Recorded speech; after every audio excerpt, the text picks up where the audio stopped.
I hope everyone is doing great. Welcome to my channel.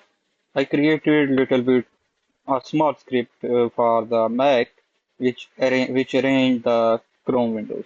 For example, let's say you have three Chrome windows and you want to arrange them like this. And I have two scripts. One is set bounds and other is get bound.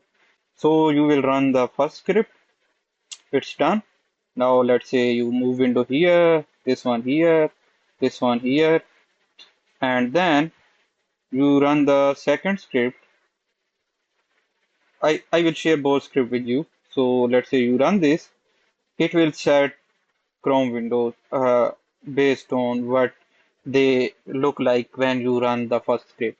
So for example, let's say I move this window a little bit here and this, let me move it up and add another window.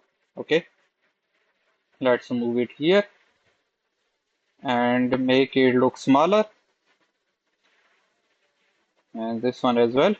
So now I have four Chrome windows, and if I run the get mount script, okay, for this one, now it saved the current window location into file name ChromeBound in the documents folder.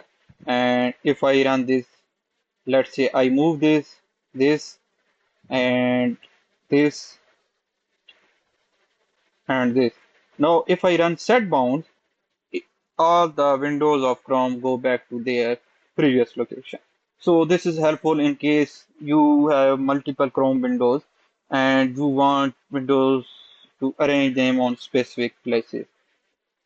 Kindly do let me know in case you have any other ideas, or there is like you have any idea and you have an automation idea for the Mac and you want to create it. I try to do it and share it on the YouTube. I will attach link to these script uh, in the video description. So what you need to do is basically open script editor. Okay, then you need to, let me close it. Let me first copy it. Okay, what we need to do is basically open script editor and then choose new document and then paste it here. And if you click run, the script will start running. Okay, you can save it as an application, click file, export, and then file type to application, or you can save it as script. It's up to you.